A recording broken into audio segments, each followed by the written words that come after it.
नमस्कार फ्रेंड, आप सभी का एक बार फिर से वेलकम।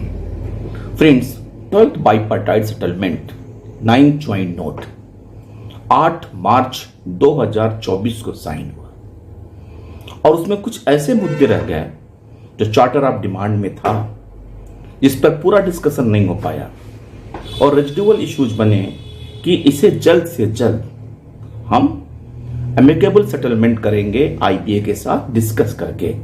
ये वादा यूओबीओ ने किया था।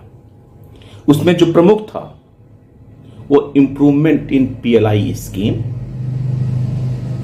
लीव बैंक स्कीम और वीकली ऑफ यानी कि 5 डे बैंकिंग। ये 3 ऐसे मुद्दे थे जो हमारे सर्विंग एम्प्लॉई हैं, वर्किंग एम्प्लॉई हैं, उनके लिए। अब बात करते हैं कि 5 day week.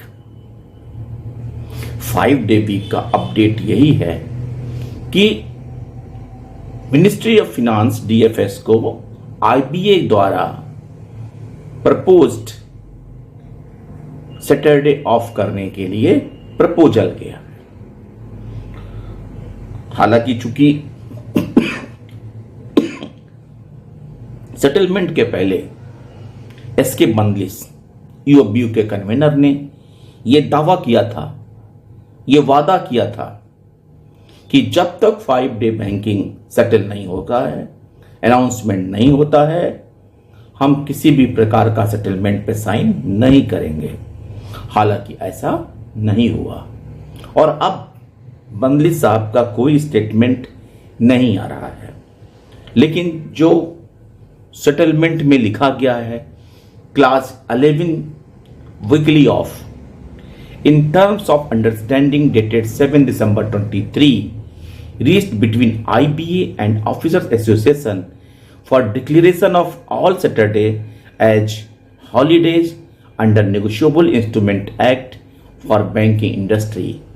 IBA has accordingly recommended to the government that due change in the working hours will be effective after approval by the Government of India and necessary clearances from government Reserve Bank of India। और वैसे भी DFS से इस बारे में जब आप RTI के अंतर्गत भी कुछ पूछते हैं तो उसका कोई साफ जवाब नहीं आता, केवल एक ही जवाब आता है कि हमारे आईआर सेक्शन में आईबीए द्वारा सैटरडे हॉलिडे डिक्लेयर करने के लिए प्रपोजल आया है। उस प्रपोजल पे क्या एक्शन हुआ है, क्या होना है, कब तक फाइनल होगा, इस बारे में डीएफएस अब किसी क्लास का हवाला देके आरटीआई में रिप्लाई नहीं देता है। तो अब प्रेजेंट सिचुएशन तो यही है कि जब तक को नए इलेक्शन के बाद नई सरकार नहीं आती है तब तक डीएफएस क्या ऐसा कोई डिसीजन लेने वाला नहीं है, तब तक हम वेट करेंगे। हाँ, लेकिन सबसे बड़ी बात जो है वो यूनियन की चुप्पी सबसे बड़ा हमारे एम्प्लॉइज को बुरा लगता है। फिर बात करते हैं कि हम leave bank scheme.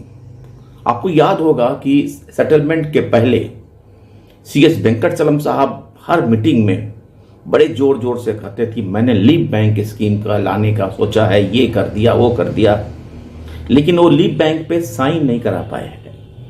Leave bank में जो 10th नंबर क्लास में लिखा हुआ है, looking to the contingencies where some of the employees get affected with very major ailments like cancer, cerebral stroke, paralysis, major organ transplantation and stage liver disease, kidney, सारे बारे में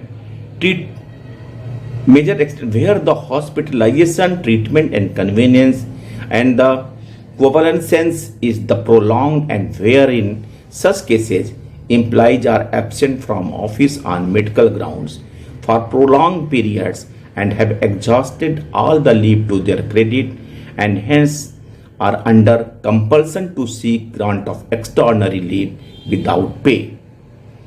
It has been agreed in principle to evolve a staff welfare scheme under which provision would be made for voluntarily encashment of privileged leave by the employees and the monetized value of such leave would be pooled under a leave bank scheme in each bank, out of which a special leave would be sanctioned to the employees affected by such contingencies.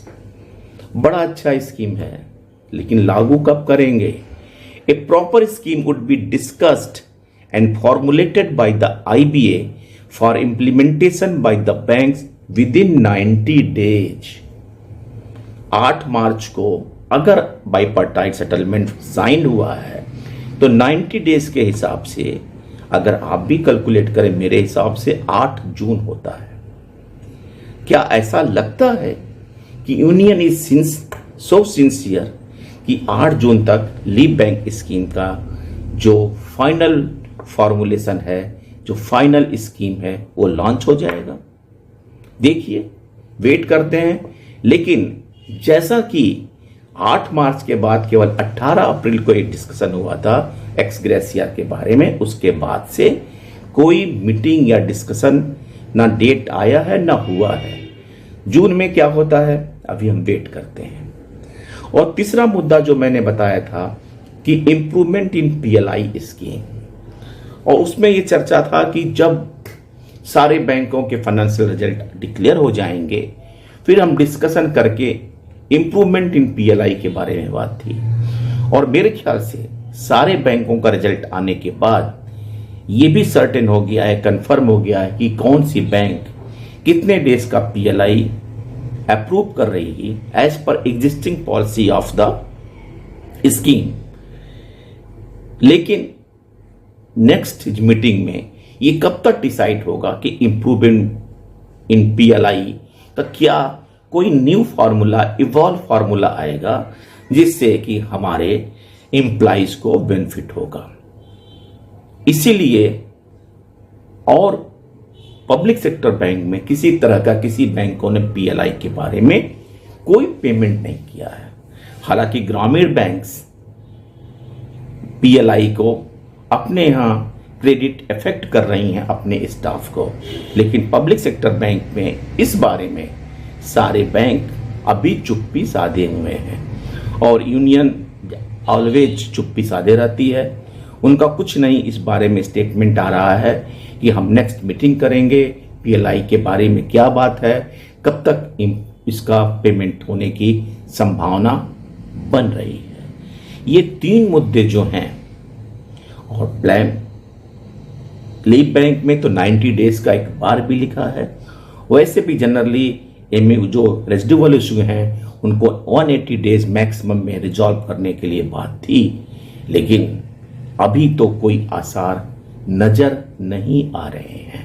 फिर भी हम यूबीयू के leader से इस बात का आग्रह करेंगे कि जो चीजें इन प्रिंसिपल एग्रीड हैं उसको कम से कम आप एग्रीमेंट का स्वरूप दें, अप्रूव कराएं, ताकि स्टाफ को बेनिफिट हो सके। थैंक यू फ्रेंड्स, नमस्ते।